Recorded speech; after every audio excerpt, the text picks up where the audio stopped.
Teve até uma entrevista que aconteceu para a Mônica Bergamo, do porta-voz das Forças de Defesa de Israel, e que deu a seguinte frase: para obter a paz é preciso assassinar os assassinos. Ou seja, esses ataques vão continuar, né, Josias? Qual é a tua expectativa, né? Por um lado, toda a necessidade, o drama humanitário que acontece em Gaza. Por outro, o objetivo de Israel, com o apoio dos Estados Unidos, em dar sequência a essa guerra. Fabíola, do ponto de vista humanitário, o drama é muito grande, né? Ontem, a caminho dos Estados Unidos, o Biden ouviu a pergunta, né, sobre o socorro humanitário. Perguntou-se a ele quando esse socorro chegaria, e ele falou, o mais rápido possível. Para uma pessoa que está sem água, sem comida, sem remédio, o melhor momento para o surgimento do socorro é anteontem, né? O segundo melhor momento é imediatamente. Mas as autoridades parecem alheias a essa urgência. O gabinete do Benjamin Netanyahu divulgou um comunicado e no texto ele evitou definir rápido. A equipe do primeiro-ministro de Israel escreveu lá, à luz do pedido do presidente Biden, Israel não vai impedir a assistência humanitária via Egito, desde que seja apenas de alimentos, de água, de medicamentos, e para a população civil localizada ao sul de Gaza. Nenhuma menção a datas, quantidades, periodicidade, nada sobre os métodos que Israel pretende usar para distinguir famintos de terroristas, nenhum aceno para quem ficou na área norte de Gaza, nem sinal da abertura dos portões do Egito para palestinos e estrangeiros que desejam deixar a zona de guerra, entre eles 3 dezenas de brasileiros. Quando vetou a resolução humanitária proposta pelo Brasil no Conselho de Segurança da ONU, o governo americano como que terceirizou ao Joe Biden o exercício da diplomacia mundial. A representante dos Estados Unidos no Conselho de Segurança, a Linda Thomas Greenfield, ela deu uma frase muito curiosa, falou, estamos lá dando duro na diplomacia e precisamos deixar que esta diplomacia opere.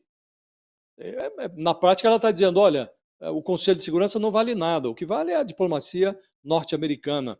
Alguns países, Fabiola, cultivam o mito da excepcionalidade, mas poucos exercitam, como os Estados Unidos, essa pretensão de ser uma potência moral, que só deve contas à sua própria noção de superioridade.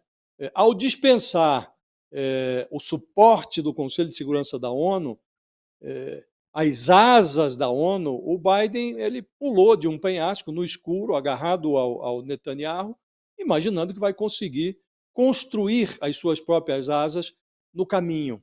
Ainda não tem noção nem do caminho que está trilhando. Pode ser que ele voe, ou pode ser que ele se esborrache. O único problema é que o insucesso da diplomacia americana, hoje é a única capaz de interceder para que o Netanyahu exercite os seus pendores humanitários, se ele os tem, o risco de se esborrachar é muito grande, do Biden se esborrachar é muito grande. E se isso ocorre, isso significa mortes, isso significa fome, significa sofrimento para a população civil que está trancada em Gaza. Isso é muito grave, muito triste. A gente ainda vai ter oportunidade hoje aqui no nosso All News de detalhar um pouquinho mais sobre a situação das crianças. A gente queria se debruçar um pouco nisso, sobre a situação das crianças na faixa de Gaza, porque os números são, assim, devastadores, né? Uma criança morre a cada 15 minutos nos bombardeios. Fala. Você me permite, só para fazer um breve comentário, até puxando uma coisa que o Jamil falou, quando o Jamil falou da questão dos corpos de decomposição, umas fontes minhas nos hospitais de Gaza, no domingo, tinham passado, até a gente depois comentou aqui no All News, um texto que publiquei de que o cheiro de morte estava percorrendo as ruas de Gaza, no norte de Gaza, exatamente por conta dos corpos de decomposição. Essas fontes que trabalham no sistema de saúde do norte de Gaza falou que agora a preocupação por conta desse cheiro de morte é outra. É a questão da propagação de doenças. Porque se tem muito, quando você tem corpos em decomposição que não são enterrados, a questão de enterro de corpo, gente, é uma questão, é claro, de respeito e de simbolismo, mas a humanidade passou a enterrar corpos em determinado momento porque eles trazem doenças. Né? Você tem um processo de decomposição que atrai doenças e isso se espalha.